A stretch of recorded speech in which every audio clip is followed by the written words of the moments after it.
In this video, I will be demonstrating how to set up a depositor as well as deposit accounts. To begin, we're going to log into the CCX website. From the home page, we're going to select on the Clients tab on the left-hand side. From here, across the top, you will see that there are multiple different options. To start, we're going to use the New Depositor. Once we've selected New Depositor, the New Depositor fields will display. The first field that we see is Depositor Name. In this field, we'll enter in the depositor's name. So for our demo today, we'll go ahead and enter in Demo Depositor.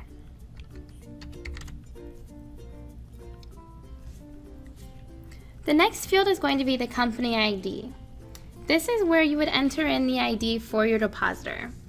Generally, we see the customer's tax ID in this field. So I'll go ahead and put in a random number.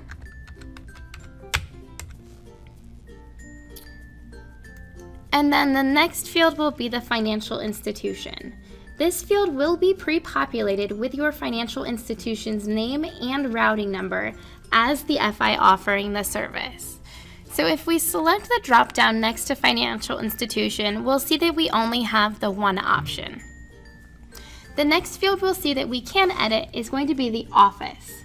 This field will uniquely identify the depositor within CCX for your financial institution. This field must be unique for each depositor set up for a single financial institution within the CCX database. This field may be used by the depositor's users to log into the system. Examples of what could be entered in this field would be the depositor's name or an abbreviated version of the merchant's name. This particular office field is known as the Global Office field and is set at the depositor level. So for our demo, we'll go ahead and enter in Demo Depositor. The next field is going to be the master account. This can be populated with the main account number for your customer.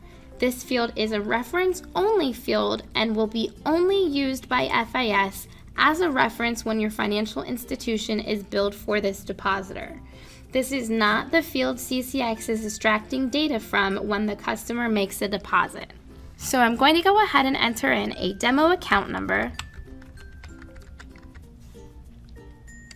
And then the next box we'll see is the check conversion.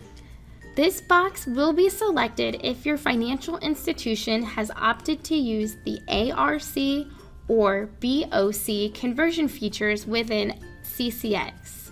This feature allows checks that are deposited via CCX to be converted to an ACH transaction if the item is eligible. Please note, if your financial institution has decided to use this feature, it is necessary for you to notify your trainer or sales representative so the proper setup within CCX can be completed. So for our demo, we'll go ahead and leave that box unchecked. The next field we'll see is going to be the product code.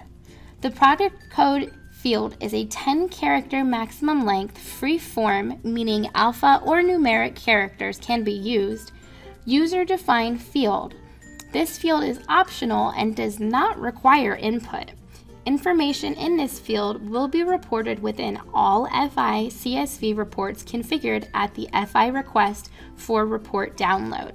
What this means is we can use this field to populate information that we would like to display on the CSV reports. So I'm going to go ahead and enter in COMCHECK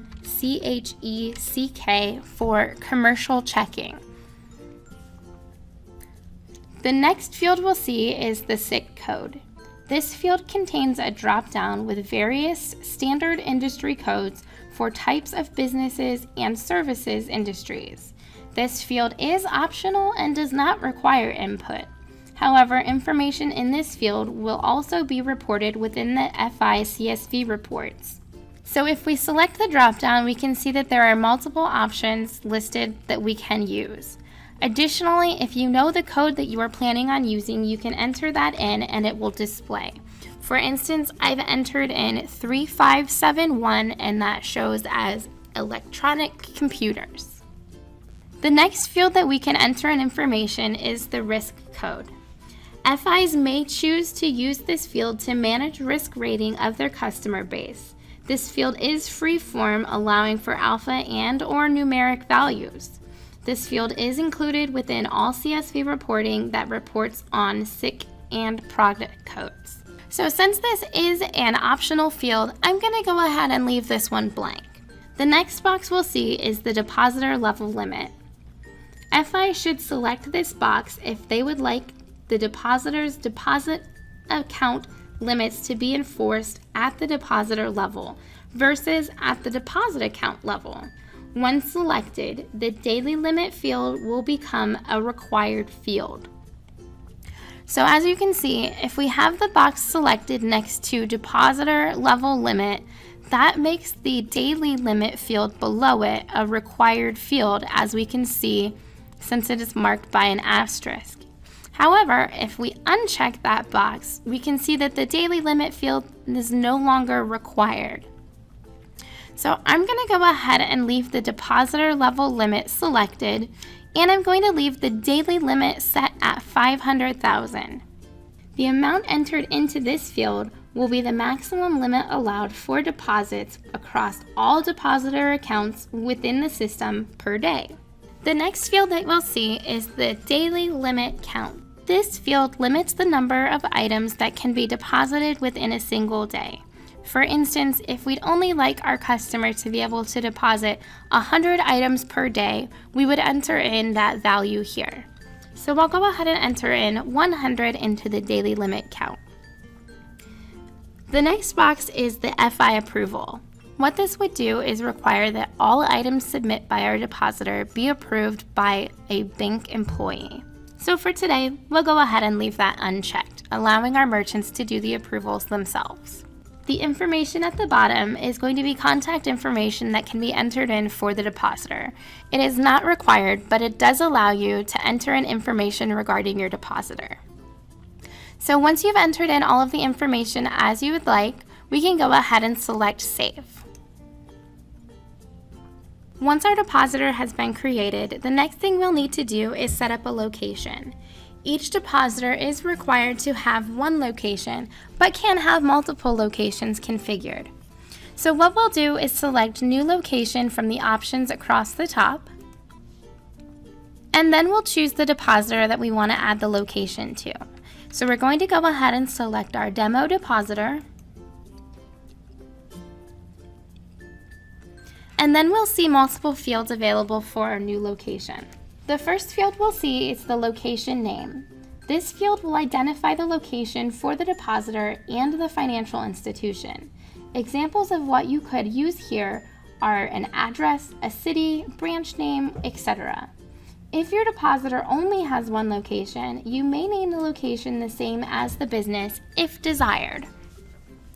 What I'll put in our location name today is just going to be main. This will be our main location for our demo depositor.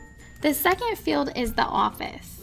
This is the location level office field. The financial institution will need to determine a naming convention that will be a version of the depositor level office field or business name.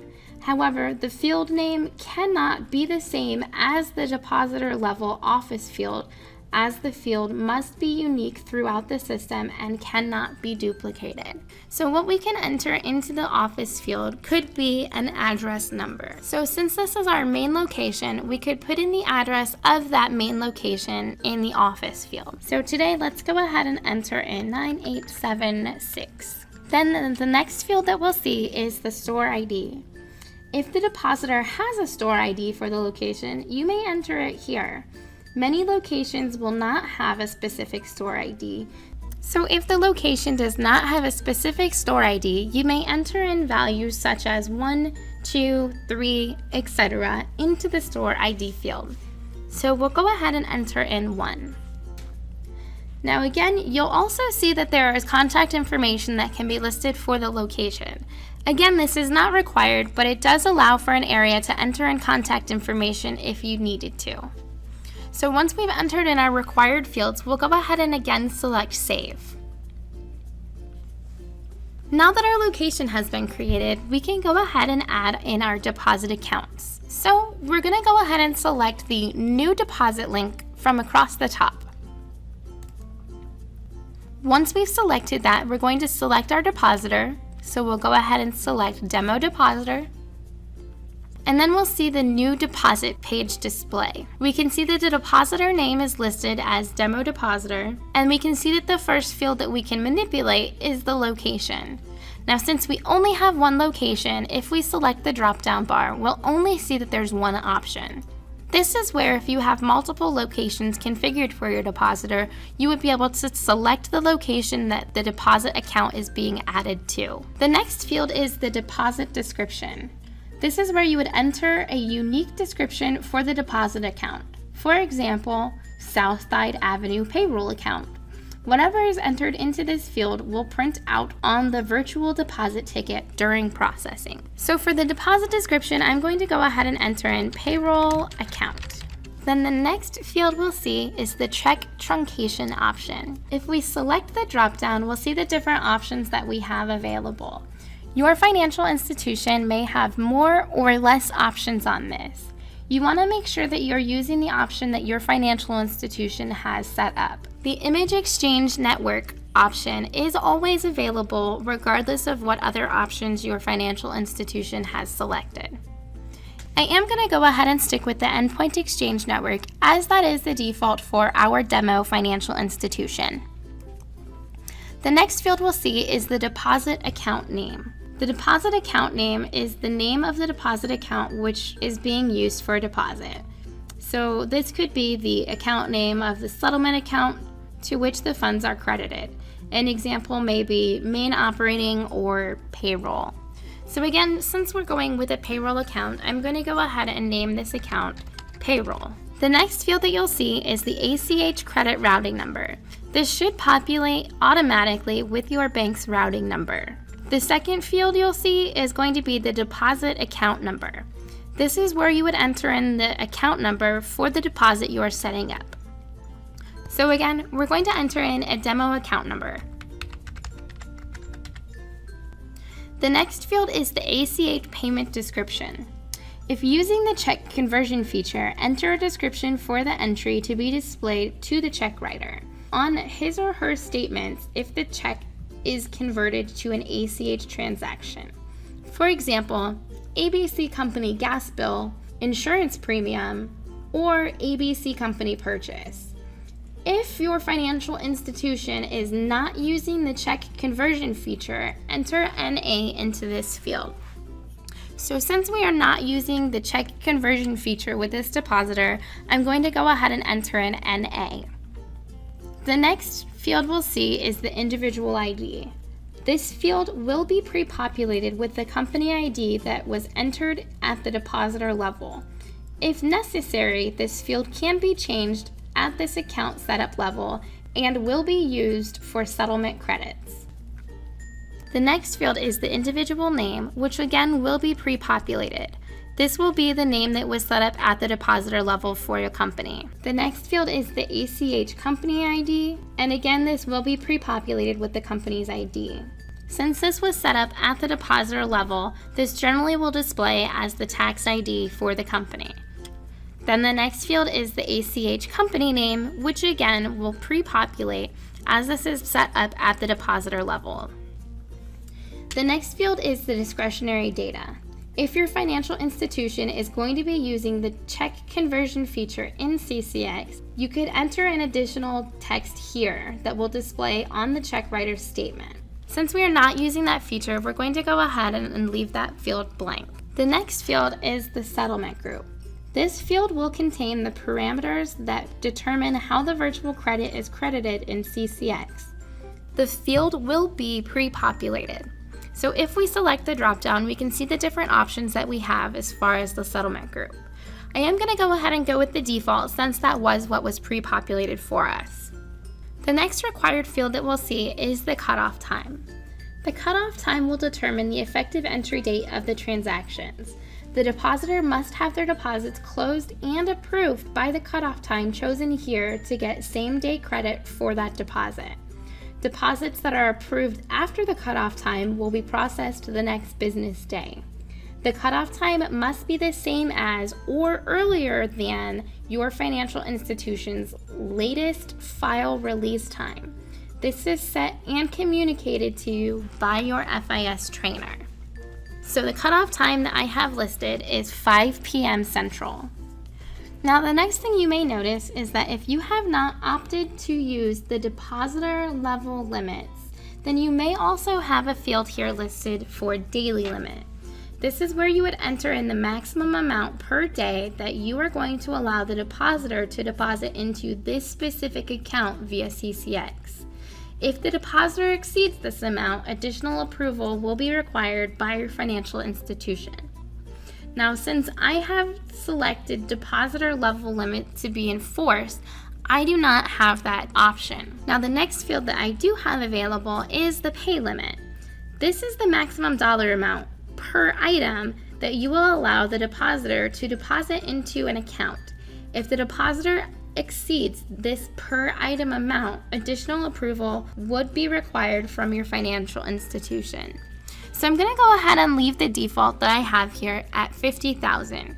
That means that any items above $50,000 will not be automatically approved. The next field we have is going to be Use CARLAR. This feature allows the system to automatically try to read the amounts of the depositor's items as they are scanned. This stands for the courtesy amount recognition and the legal amount recognition. If this checkbox is not selected, the depositor users would be forced to manually enter in all item amounts after the items are scanned. So we're going to go ahead and leave that box selected. The next field you'll see is the remote batch completion. What this is to indicate whether or not you would like the CCX Plus team to complete the approvals for this deposit account. CCX Plus is an option financial institutions have that enables their approvals to be completed by FIS rather than by a financial institution employee. If this is a feature that your financial institution is interested in but is not signed up for, you can contact your service account manager to discuss different options. The next field that you'll see is the suspect score. The suspect score is related to how CARLAR reads the amounts on the items that have been scanned. The field will default populate to 900 and should not be changed by financial institution users unless discussed with a CCX support representative. 900 is the industry standard. The next field is the autocomplete threshold. Again, like the suspect score, this field also relates specifically to the dollar amount reading of the scanned item. This score is used to determine the read quality needed in a field for an item to be auto-completed, meaning without requiring any additional edits or review. This field will default populate to 300 and again should not be changed by financial institution users unless discussed with a CCX support representative. The industry standard for this field is 300. The next field we'll see is the Disable Virtual Endorsements. Financial institutions can request that the use of virtual endorsements be allowed. At the individual deposit level, the option may be disabled by placing a checkmark into this box. The virtual endorsement may also be used in conjunction with the scan or spray endorsement. 1 to 6 lines of text may be configured as the virtual endorsement. By selecting the Disable Virtual Endorsement, this would force for a physical endorsement and disable the virtual endorsement. So today we're going to go ahead and leave that unselected so that the virtual endorsement is not suppressed. The next option we see is the branch. If we choose from the branch dropdown, we can see that the different branches that are configured for our financial institution will be displayed. If your financial institution is using the branch features, then here's where you would choose which branch would be assigned to this depositor. If you are not, you can leave this field blank. The next box you'll see is to allow image deposit file upload. What this is this would be for financial institutions that have allowed depositors to be configured for image upload. If your financial institution is using this feature, you would select the box next to Allow Image Deposit File Upload, and then you would select the path. Now, you would also have to select the file type from the drop-down listed here. Since this depositor is not going to have the ability to do the deposit file upload, I'm going to go ahead and unselect that box again. Then you'll see that the path text box as well as the file type drop-down have been grayed out and are no longer configurable. The last option you'll see is for the physical endorsement. If your financial institution is not using the physical endorsement, you can select the No Endorsement. What this will do is this will prevent the scanner from requiring an ink cartridge to be able to make your deposit. If your depositor is using a scanner that does have an ink cartridge and would like to have a physical endorsement across the back of the check, you can choose from one of the 3 configurable options. The first option is to have the endorsement text with the endorsement time. The second option is to have the endorsement time and then the endorsement text, or you can just have endorsement text. Any of these 3 options allow for customizable endorsement text that can be entered in. There are limits that are listed next to each option. So for our demo account, we're going to go ahead and leave the No Endorsement selected and then select Save. This will return us back to the depositor selection screen. Once we have our depositor, location, and deposits configured for our depositor, it's time to add users to our depositor. So what we're going to go ahead and do is select Users on the left side navigation menu. Then across the top, we'll see a couple of options. We're going to go ahead and select New Client User. Here we'll choose our client, so we're going to go ahead and select our demo depositor, and then we're going to choose the role that we'd like our client to have. So I'm going to go ahead and select Supervisor. Once we've chosen our client and the role, we'll click on Continue. From the New Client User menu, we'll see that the first option we have is Member Of. If we select the drop-down, this will display the different options that we have available. For the Depositor Supervisor, the only option they have is the default, which is the Depositor Supervisor. This field will be populated with the default values that are available for the role that you have selected. For client users, choosing an option in this field will determine if the user will have access to CCX at the depositor or global level or at the location level. Client users' account access will be determined by what is selected within this field. The next field you'll see is the user's full name. This is where you would enter in the user's first and last name. So we'll put in Demo User. The next field is the login name. This is where you would enter in the login name that the user will use to log into the CCX application. Many financial institutions and depositors will use the user's first initial last name, but this is the decision that is made by your financial institution and or the depositor. So for the login name, I'm going to go ahead and enter in D user to follow the standard that we see with many financial institutions. The next field will be the password field, where you will enter in the temporary password that the user will use to log in.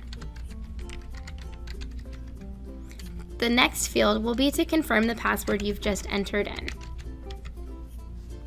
After you've entered in the password and confirmed the password, you may see an additional field listed as SSO User ID. If your financial institution is using single sign-on, this is where you would enter in the user ID for the single sign-on. If your financial institution is not using single sign-on, this field may not display for you. I'm going to go ahead and leave this field blank so that we can directly log into the CCX application with this user. The next field is the email field. Now, while this field is not marked as required, it is always a good idea to enter in the user's email address, as this is where the deposit notifications will determine where to be sent. So I'm going to go ahead and enter in Demo Depositor at mailprovider.com. The next field you'll see is the time zone. This is going to be the time zone for your depositor, so you'll want to make sure that you have the correct time zone selected based on their location. I'm going to go ahead and select Central Time from the drop-down, as that's where our depositor will be located. The next available field is the scanner. This is where you can configure the scanner for your customer. If you'd prefer, you can wait until the customer has their scanner at their location and then determine what needs to be entered in here. Additionally, the customer can determine what scanner they're using as well by logging into the CCX site and selecting Profile in the upper right-hand corner. So I'm going to go ahead and select the Digital Check Web Scan option, as that's the scanner that this user will be using. We're going to leave the scanner IP as it is, as that is a default and does not need to be configured for the digital check, and the rest of the options we'll leave as well. The active just indicates that we do want to make sure that this user is active upon completion. So we'll go ahead and select Save. And then our user has been created. So now if we go ahead and select Users and type in our user's login ID, we can see the user displayed below. And that's it. Now you know how to create a depositor, a deposit location, a deposit, and a user. Thank you for viewing this training video. To learn more, please check out our other training modules. If you have questions, navigate to our frequently asked question page for answers to commonly asked questions. If you do not see an answer to your question, or if you need additional assistance, feel free to create a ticket on Client Portal.